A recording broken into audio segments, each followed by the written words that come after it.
They say fairies came in the night. A mother wakes to find her baby no longer smiles at her touch. His eyes, once curious, now stare through her. He does not speak. He does not grow. He screams at sunlight. He flinches from affection. She whispers to the midwife, to the priest, to the wise woman in the woods, "This is not my child." They tell her what she already fears. He is a changeling, a fairy child left in place of her own. These tales echo through the shadowed corridors of European folklore, where the unexplained was cloaked in myth and the different was seen as dangerous. But what if these stories weren't just about fairies and magic? What if they were about autism? What if they were early, desperate attempts to understand neurological divergence, centuries before science had a name for it? And what if the story didn't stop there? Because what begins as a tale of grief and fear becomes, for some, a symbol of reclamation, a way to reframe difference as enchantment and to say, yes, I am not like you. I never was. I'm Kasey, and this is Hauntings and Happenings. Today we venture into a realm where myth and medicine collide, where folklore becomes a mirror for fear and wonder, and where the changeling, once a symbol of sorrow, may yet hold the key to understand identity, belief, and belonging. A changeling in its most traditional form is not so much a creature as it is a substitution, a child believed to have been swapped by otherworldly beings.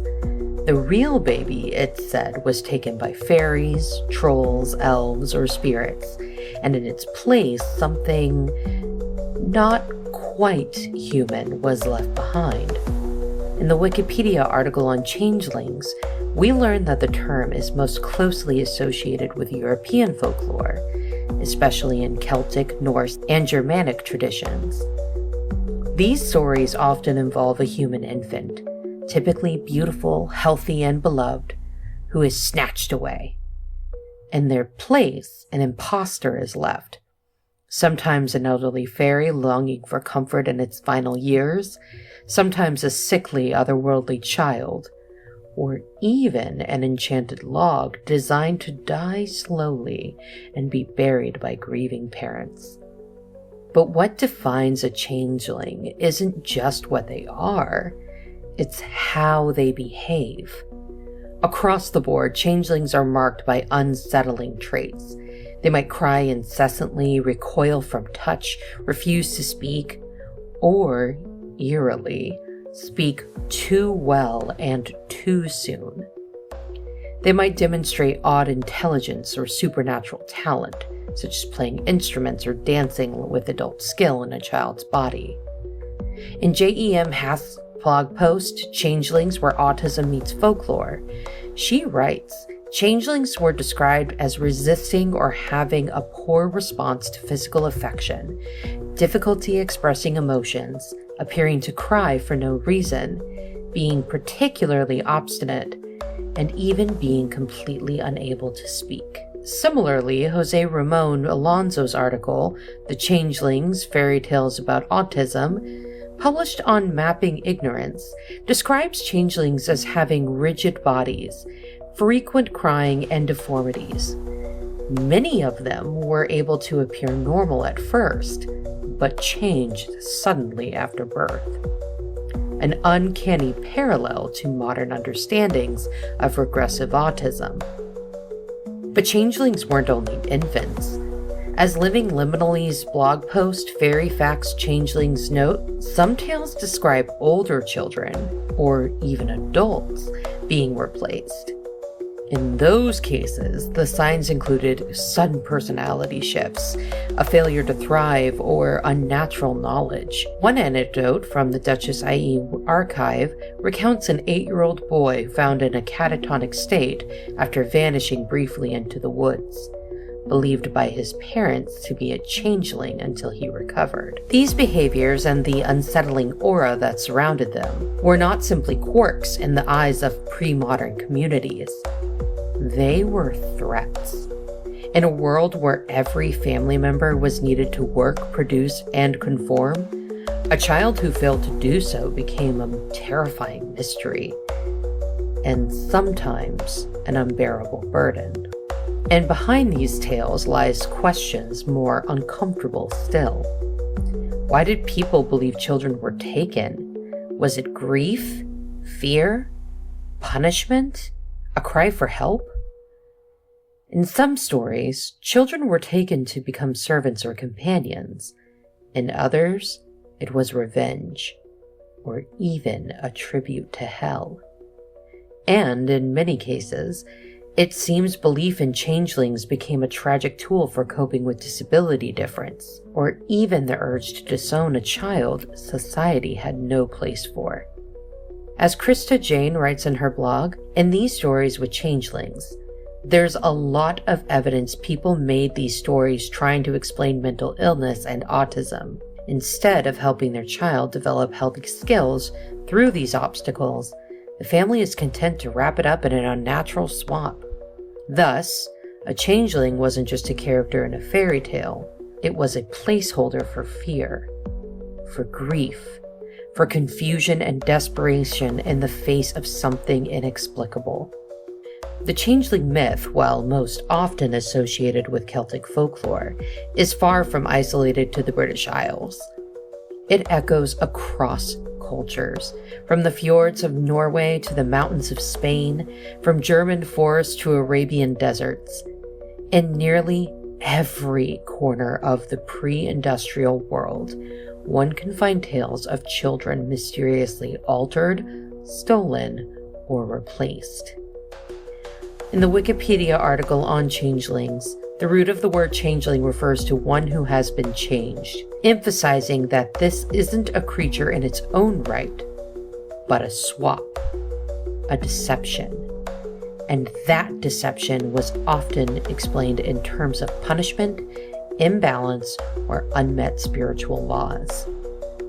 In Celtic folklore, especially Irish and Scottish traditions, the belief was often centered on the East Sidhe, also called the Fair Folk, who lived in an invisible realm parallel to our own.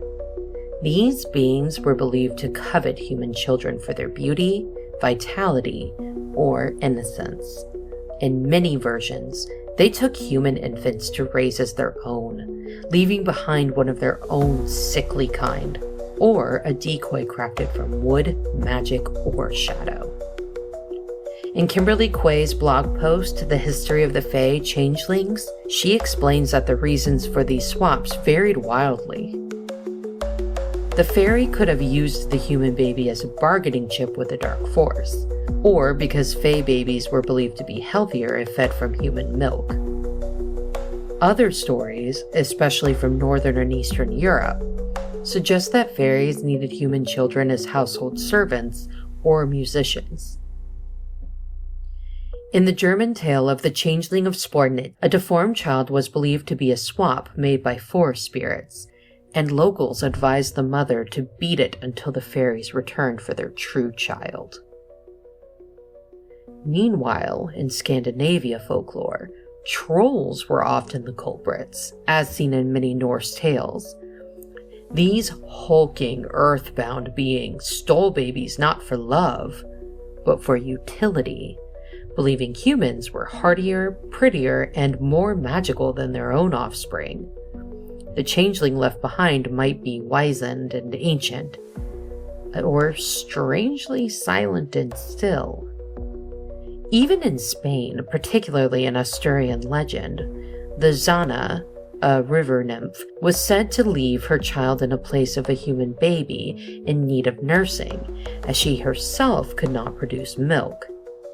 Alonso's article in Mapping Ignorance connects this directly to changeling tales from multiple regions, including Arab traditions of the jinn, who were believed to abduct children and replace them with their own enchanted kind. Despite the regional variety, the pattern was strikingly similar. A healthy baby is taken, a strange, difficult, or sickly child is left behind. The replacement behaves in ways deemed unnatural by the community, and parents turn to folklore to explain the transformation, and sometimes to justify what comes next. The Irish Post outlines 3 primary motives believed to drive the fairies' theft: to act as a servant, to receive the love of a human child, or for malice and revenge. It also suggests the swaps were sometimes carried out to allow elderly fairies to die in peace under human care.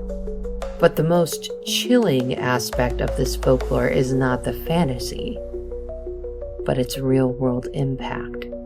The same article recounts how in some rural communities, changeling stories became a thinly veiled way to explain disability, deformity, or difference. If a child failed to thrive, grew weak, or behaved wrong, the fairy explanation gave families a reason, sometimes one that absolved them of responsibility, and sometimes one that led to unmistakable violence. In Fairy Folk, The Unchanging Appeal of Changelings, author Alison Littlewood notes that fairy changelings were said to be weak, that they would not grow or would die soon after their arrival. It must have been a comfort on occasion to think that the family's perfect child had merely been stolen away to a land where it would always be summer. Some scholars and folklorists have even proposed a natural world inspiration for the changeling myth. In Robin Bailey's article on cowbirds and changelings, she draws a compelling comparison between changeling lore and the reproductive behavior of brood parasites, birds like cuckoos and cowbirds, which lay their eggs in other species' nests, leaving the unsuspecting parents to raise the imposter chick. Bailey suggests that one can easily imagine a bird being interpreted as cunning and otherworldly, and the observation of brood parasitism by some early person could have served as inspiration for, or reinforcement of, the changeling superstition. And finally, while changelings in older tales were creatures of fear, suffering, and deception, the myth has shifted dramatically in modern storytelling. As Living Liminally points out, popular modern fiction has largely reversed the concept, turning it into a trope about a magical child raised by humans who later discovers they are a fairy. This evolution, from feared imposter to misunderstood magical being, reflects not only changing literary trends, but also a broader cultural shift. We are beginning to view difference not as something to be exercised, but something to be explored. The changeling of today is not a monster, but a metaphor. As we continue to transition, that metaphor becomes clearer, because these stories, for many, seem to echo something startlingly familiar. What if changelings weren't just folklore? What if they were the first recorded whisper of a condition we're still learning to understand? Changelings may have begun as stories whispered by firelight, but their impact was anything but myth. These weren't just tales. They were explanations. They were justifications. And sometimes, they were death sentences. In a pre-scientific world where most people lacked access to even the most basic medical knowledge, the sudden transformation of a child was terrifying. A baby who no longer made eye contact, who failed to speak or walk, who screamed for hours or stopped recognizing its mother. This was not seen as illness. It was an intrusion. Possession, a spiritual invasion. And what do we do with a thing that doesn't belong? We try to send it back. Alonso in his article outlines how changelings were often described. Poor response, resistance to physical affection, obstinacy, inability to express emotions, unexplainable crying, rigidity, deformity, traits that now resemble some forms of neurodivergence. especially autism. But in the 16th, 17th, and 18th centuries, these traits weren't seen as neurological. They were seen as supernatural. And the response was often brutal. Littlewood recounts the traditional remedies. Changelings were doused in rivers, placed on heated shovels, made to sleep in open graves, or even thrown into fires in the hope they would shriek and flee, leaving the real child to return. These weren't symbolic rituals. They were real, and they were deadly. In Germany in 1580, a mother was urged by her neighbors to beat her disabled child nearly to death in hopes that the fairies would return her true son. The case, documented by local clergy, ended with the child's death, and no one was punished, because the villagers believed she had acted in defense of her real child, who they insisted had been taken by the devil. In Ireland, the Duchess IE archives contain stories of children found in a catatonic state after being taken by the fairies, only to be subjected to return rituals involving isolation, fire, or beatings. Then there's the story of Bridget Cleary. In 1895 in County Tipperary, Bridget, a bright, independent dressmaker, fell ill. Her husband, increasingly paranoid, became convinced she had been replaced.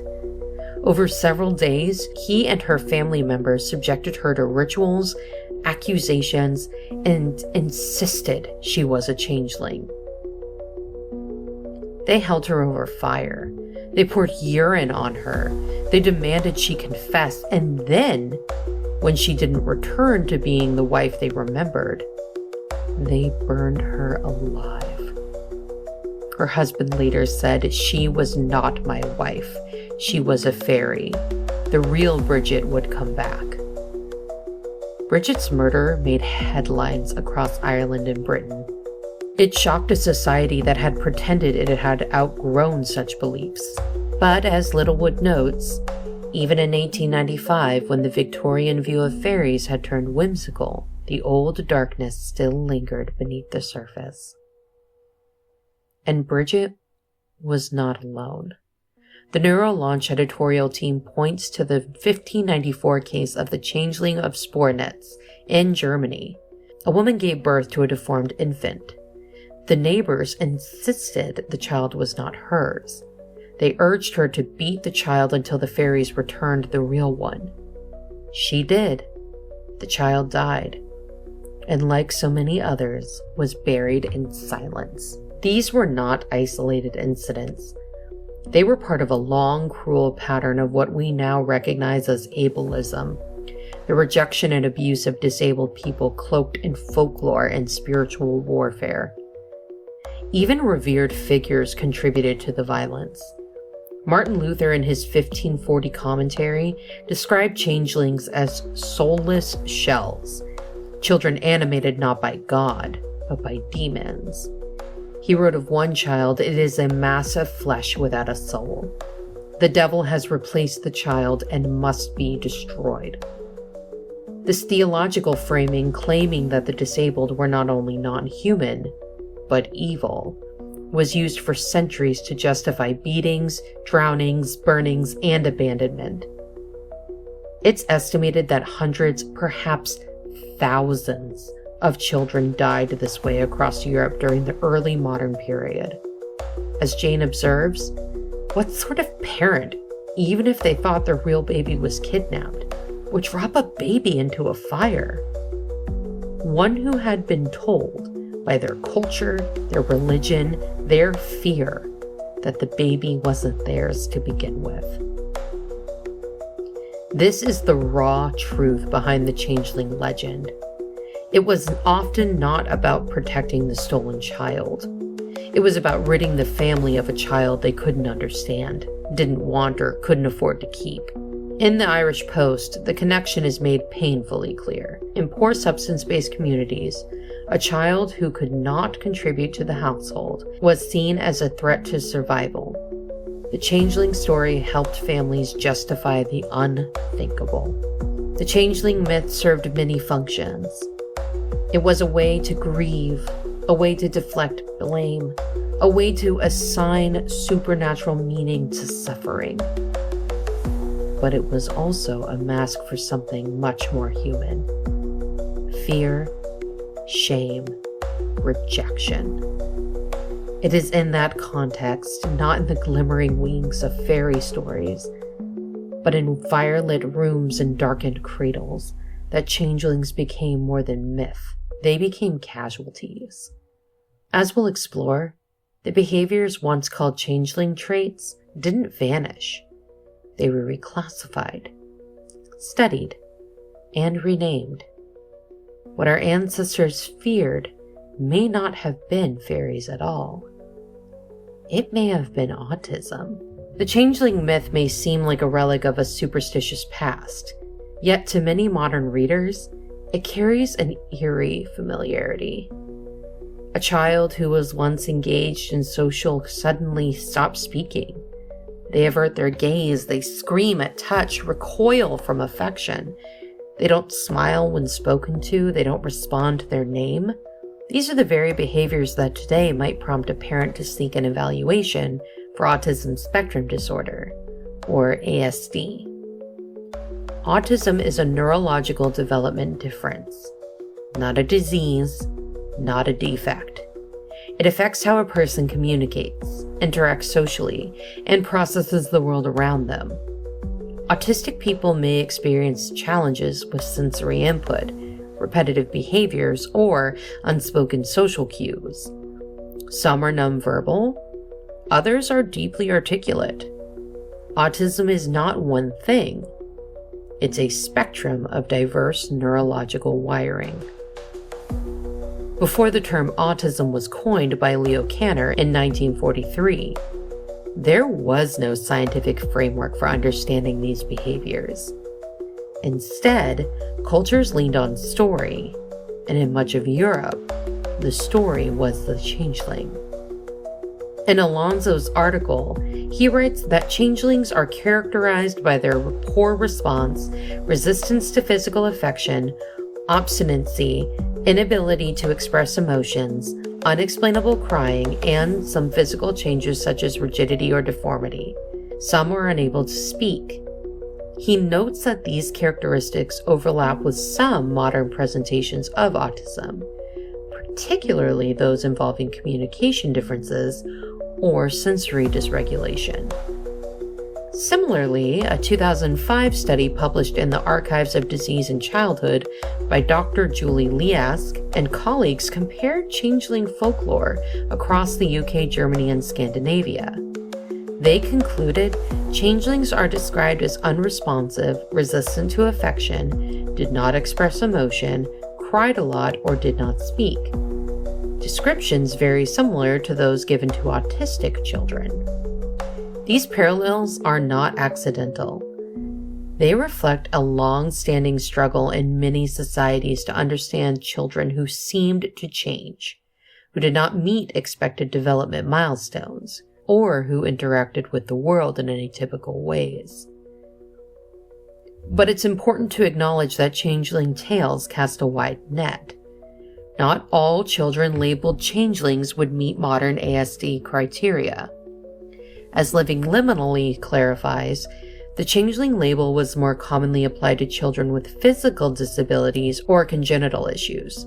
It is possible that some autistic children in the past were labeled changelings, but it is far from a one-to-one equivalency.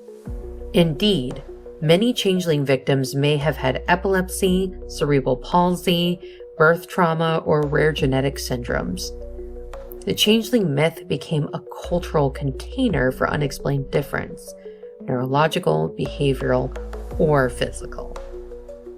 And for those who do find parallels with autism, the emotional resonance is powerful.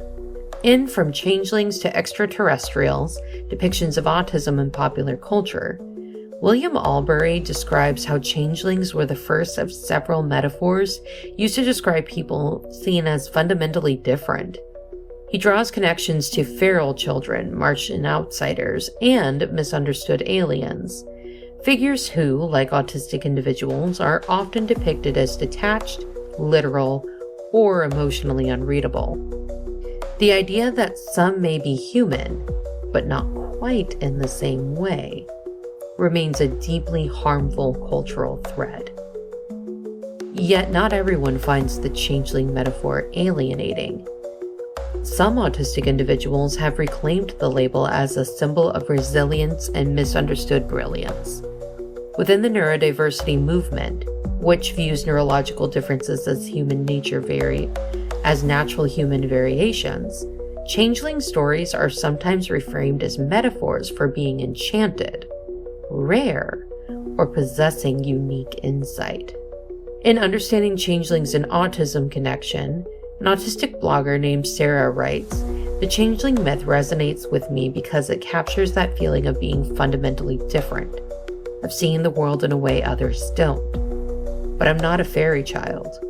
I'm a human being with a neurological difference that's part of the natural spectrum of human diversity." However, it is essential to recognize that not everyone finds this empowering. Some autistic advocates push back on the romanticized depiction of their lives. They argue that describing autistic people as magical, not quite human, or gifts from another realm can unintentionally reinforce the same sense of otherness that once justified cruelty. As one writer put it, "We don't need to be mysterious or mystical to be worthy of respect. We just need to be understood." So where does this leave us? Perhaps the changeling myth's most enduring value is a mirror, not for autism itself, but for how societies respond to those who don't conform. The fear, the alienation, the need for stories to make sense of the unknown. And perhaps the lesson isn't about fairies at all. It's about how we treat children, especially those who don't follow a particular path. Because while the child in the crib may have been different, they were never less. Imagine looking into the face of your spouse, your parent, or your child, and feeling certain that the person you see is not really them. They may look the same, they may speak the same, but something in your gut says this is a copy and your real loved one has been taken. It sounds like the stuff of dark fairy tales, but in the world of psychological disorders, this fear has a name: Capgras Syndrome. Capgras Syndrome, also known as Capgras delusion, is a rare but well-documented psychiatric condition in which a person believes that someone close to them has been replaced by an identical-looking imposter. The syndrome is named for French psychiatrist Joseph Capgras, who first described it in 1923 after observing a woman convinced that her husband had been substituted by a double. In the Wikipedia article on Capgras Syndrome, the condition is classified as a delusional misidentification syndrome, often co-occurring with schizophrenia, dementia, or brain injury. The belief is fixed, unshakable, and deeply unsettling. No amount of evidence, argument, or reassurance can convince the individual otherwise. According to Psychology Today, Capgras syndrome most often emerges in individuals with neurological damage, such as those with Alzheimer's, Lewy body dementia, or traumatic brain injury. It is also seen occasionally in people with schizophrenia, especially when paranoia is present. The experience of the delusion is haunting, especially for caregivers.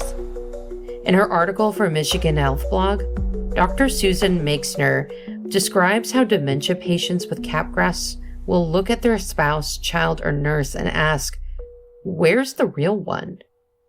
Even if the caregiver says, "It's me, I'm right here," the patient may respond with terror or even aggression, insisting that the real person is elsewhere or even has been taken.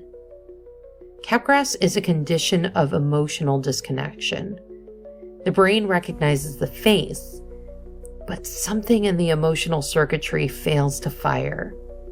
The result is that the person appears hollow, uncanny, familiar, but not right.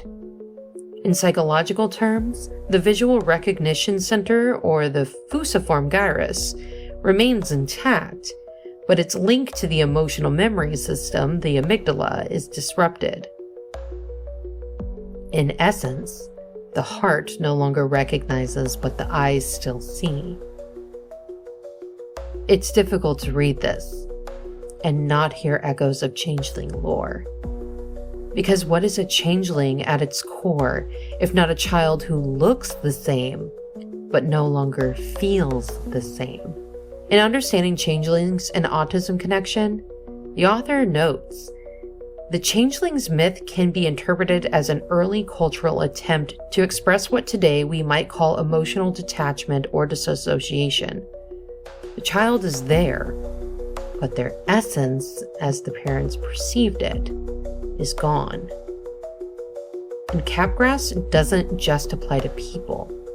In some cases, individuals believe their home is a replica, or that entire environments have been replaced. This intensifies the feeling of being unmoored from reality, a key feature of delusional misidentification. But perhaps what's most striking is how emotionally similar changeling myths and Capgras truly are.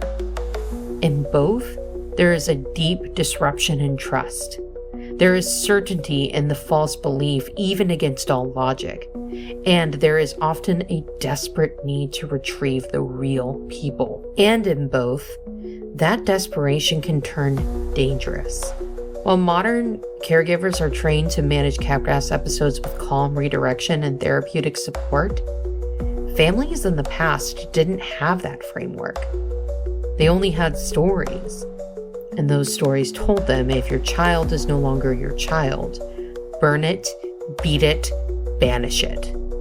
We can't say with certainty that historical victims of Capgras syndrome were ever mistaken for changelings, but the parallels are enough to ask whether changeling folklore wasn't just a metaphor for misunderstood children, but also a shadow of delusional misidentification itself. In one documented case cited by the Lewy Body Dementia Association, an elderly man began to accuse his daughter of being an imposter, even though she was his primary caregiver. He became increasingly agitated, convinced that his real daughter was being held somewhere nearby. Eventually, he attempted to escape the facility where he was being treated, armed with a screwdriver, hoping to rescue her. It's a reminder that misidentification is not just a delusion. It's a crisis of identity. It's the emotional terror of being surrounded by strangers wearing the faces of those you love. And, in that way, perhaps Capgras syndrome is not just a modern medical diagnosis. Perhaps it is the scientific language for the same primal fear that once drove people to light fires under cradles. This is not my child. Where is the real one? We've looked at how changeling myths overlap with autistic behaviors. We've seen how the fear of misidentification finds echoes in Capgras syndrome. But beyond the medical parallels lies something even more foundational. Something deeply human. Why does the myth of the changeling appear across cultures, continents, and centuries? Why does the idea of a beloved person being secretly replaced continue to haunt us? Not just as superstition, but as metaphor. Psychologists and folklorists suggest that changelings represent something bigger than any one connection. They reflect a universal anxiety about identity, transformation, and control, especially in those closest to us.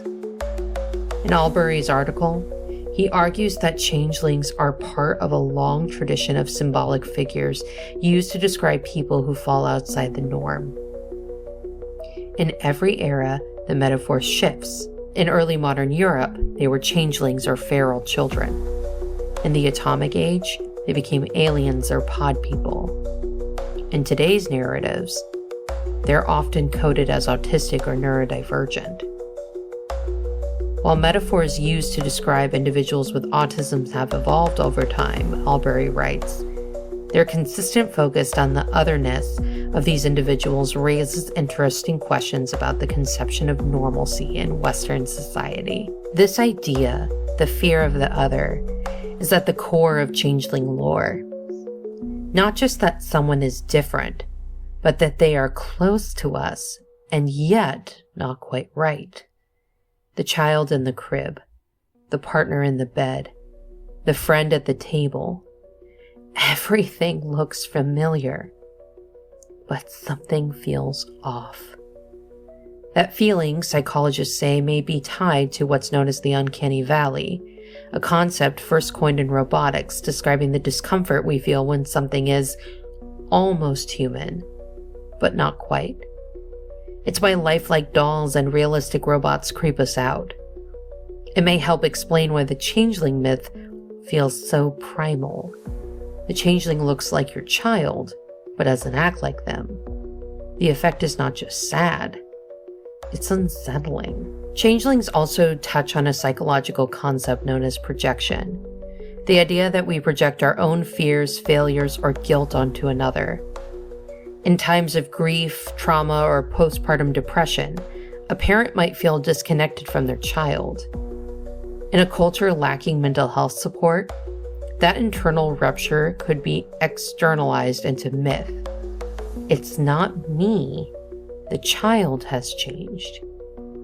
As Jane notes in her blog, in these stories, the supernatural swap tale become a way for parents to process grief, and a way to shrug off the blame if the child died while they were trying to reveal its true self. This links closely to anthropological theories that see changeling stories as adaptive tools, narratives that allowed people to navigate otherwise unbearable circumstances.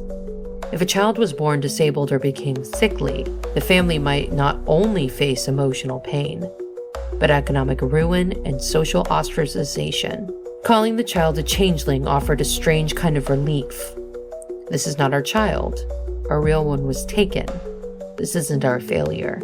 But modern scholarship also warns us not to reduce these myths to simple ignorance.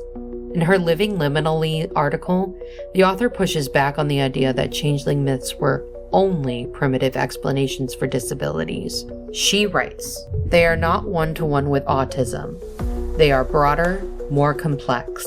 They are stories of trauma, control, and survival. Indeed, changelings also reflect societal power structures. In patriarchal or class-stratified cultures, labeling someone a changeling could be a way to strip them of personhood. It wasn't just children. Adults could be accused of being changelings if they exhibited strange behavior, defiance, or mental illness.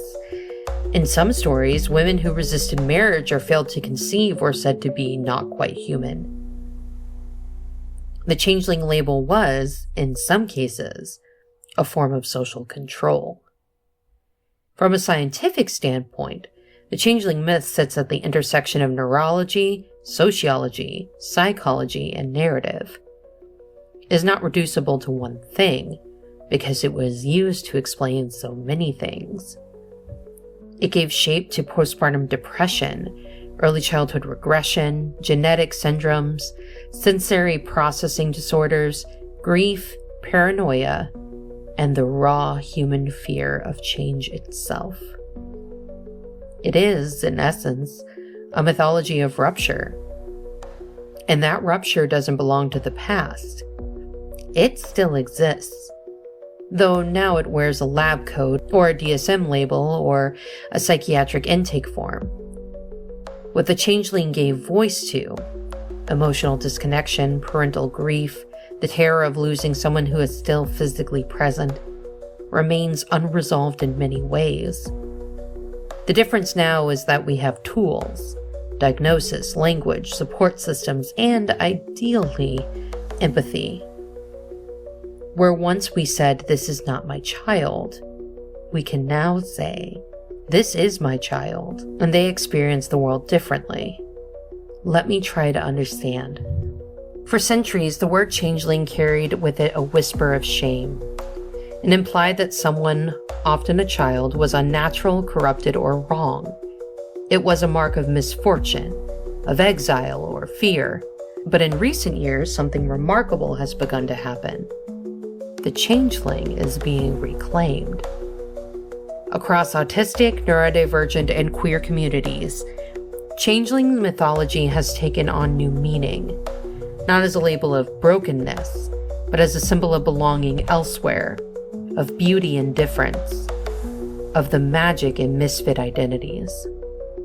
In her blog, The Folklore Files, the writer behind Hedgewitch Botanicals reflects on the reclamation as a queer woman. I see myself and so many others in the story of the changeling, fae and elfin creatures who find themselves out of place. It is profoundly healing when we understand that our experience as other is not a reflection of our lack, but a reflection of the narrowness of the world we were born into. To those who have been made to feel alien in their own families, who grew up being told they were too much or not enough, the changeling is no longer a threat. It's a kind of kin. For some, the changeling story reflects what it feels like to grow up masking autism, or navigating a world built for neurotypical norms. For others, it's a metaphor for queerness, for transness, for the moment where the world tries to tell you what you are, and you whisper back, "No, I am something else." In her reflection on folklore and outsider identity, scholar Clarissa Pinkola Estes writes of the ugly duckling, the wolf child, and the changeling as figures who must discover their true nature by finding the pack that sings the same strange song. And for many, the moment of finding that pack, whether online in community spaces or in stories, is not just empowering, it's transformative. What was once a myth of fear becomes a banner of pride. What was once a reason to hurt becomes a reason to heal. And maybe that's the real magic of the changeling. It adapts. It survives. It finds its way home, not by becoming like everyone else, but by embracing the truth of who it was all along. There's a reason the changeling myth never fully vanished. A reason why, even in a world of brain scans, genetic testing, and modern psychology, the idea of someone being replaced still creeps into our dreams and into our stories. Because the changeling isn't just folklore, it's fear distilled. Perhaps the most haunting fear in parenting isn't that your child will die, it's that they'll change. That one day you'll look into their eyes and see someone who doesn't know you, who doesn't respond to you, doesn't love you the way they did before. This isn't superstition. It's grief. It's the anxiety of regression, of illness, of difference. It's the aching question no one wants to ask. Where did my child go? The changeling myth gave that fear a name. And once named, it became something you could fight.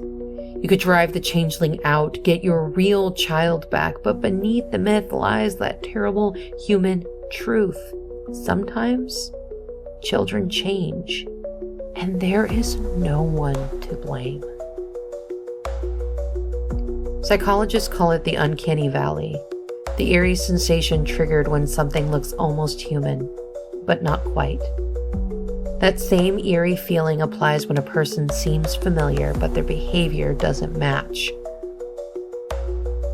Changelings are uncanny personified. They look like someone you love, but they don't act like them.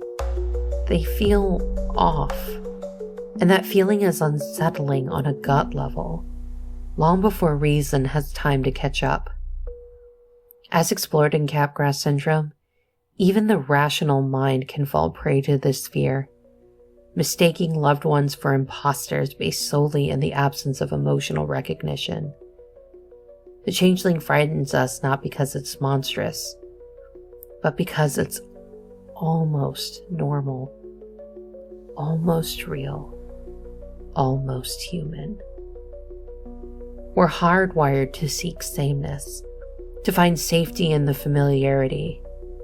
The changeling violates that instinct. It introduces the alien into the intimate, placing something foreign inside the walls of your home, your family, your body. Throughout history, changelings became vessels of fear of the unknown. Disabled bodies, neurodivergent minds, mental illness, queerness, rebellion. In every case, the question was the same. Why don't you behave the way we expect? And often the fears that follows is, if you are different, could it happen to us too? At its heart, the changeling is a symbol of transformation. And that, perhaps, is what makes it most terrifying. Because change is inevitable. Children grow, people drift, illness reshapes us, grief hollows us, memory fails, loved ones become strangers. We all live long enough to see someone we care for change before our eyes. The changeling myth externalizes that truth. It says, this isn't natural. This wasn't supposed to happen. Something took them from me. And while that story may be comforting, it's also deeply tragic because it means we never fully accept the truth of change. In horror movies, changelings still crawl through cribs and tunnels. In pop culture, they lurk behind perfect smiles. In psychological thrillers, they are the slow unraveling of the familiar. They endure not because we believe in fairies, but because we still believe in loss. The loss of control, the loss of connection, the loss of what we thought we knew. The changeling myth didn't survive because it was magical. It survived because it was true, not in the literal sense, but in the emotional one. It captures a truth we rarely say aloud. Sometimes the people we love change. And sometimes that change is the scariest thing of all. So, were changelings real? If you're asking whether fairies truly crept into cottages to steal children and leave withered imposters behind, likely no. There's no evidence of that.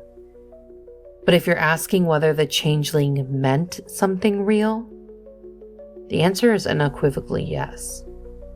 The changeling was real in the minds of parents who woke to a silent crib and needed someone to blame.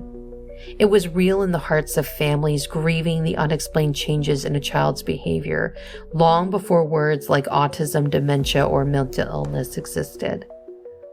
It was real in courtrooms, in firesides, and burial plots. It was too real for those whose lives were taken in the name of returning someone who would never come back. But perhaps the most haunting truth is that the changeling wasn't just a character in folklore. It was a mirror. It reflected our fear of difference, our desperation for explanations, our grief for what once was, our inability to understand those who don't behave, feel, or respond the way we expect them to. And it still reflects on us now. Today we have brain scans and diagnostic manuals. We have neurodivergent self-advocates, disability rights movements, and a growing understanding of the spectrum of human identity. But even with all our science and social progress, the fear at the heart of the changeling myth remains deeply human. What if someone I love becomes a stranger? What if something changes and I don't know how to connect anymore? What if the person I thought I knew disappears? That's not a fairy tale. That's grief. That's trauma. That's life. And maybe that's why changelings endure. Not because we believe in fairies, but because we still wrestle with what it means to love someone who has changed. Or what it means to be someone who has changed and to not be recognized anymore. And there's another side to the story now. Because changelings are being reclaimed by autistic people, by by queer folks, by anyone who's ever been told they don't belong.